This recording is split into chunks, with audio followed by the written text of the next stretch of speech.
Are you wondering how to transfer money from Cash App to Apple Pay?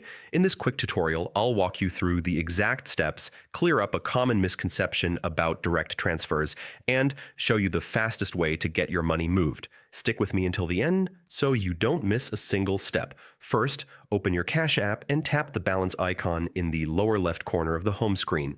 This will take you to your balance settings. Now, here's the important part. Cash App does not directly send money to Apple Pay. Instead, we work around this by first cashing out your funds to your bank account and then adding that money to Apple Cash inside your wallet app. Here's how. Tap Cash Out near the top of the screen under your balance. Use the slider to choose how much money you want to transfer. Once you select an amount, you'll be asked to choose between standard or instant deposit. Standard is free but takes 1 to 3 business days.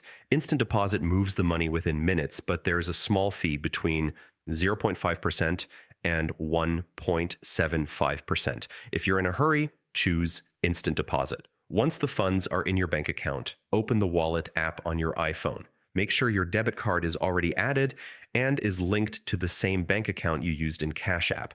If it isn't, add it first. This is crucial. Next, tap on your Apple Cash card, then tap the three-dot menu in the upper right corner.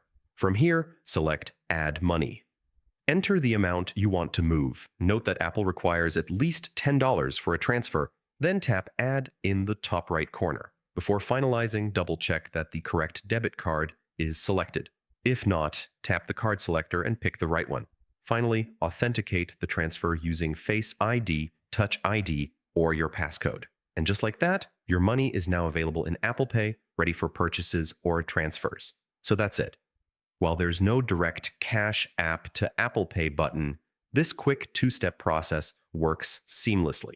If this tutorial helped you, hit the like button, subscribe for more quick tech guides, and drop a comment below if you have any questions. Thanks for watching, and I'll see you in the next video.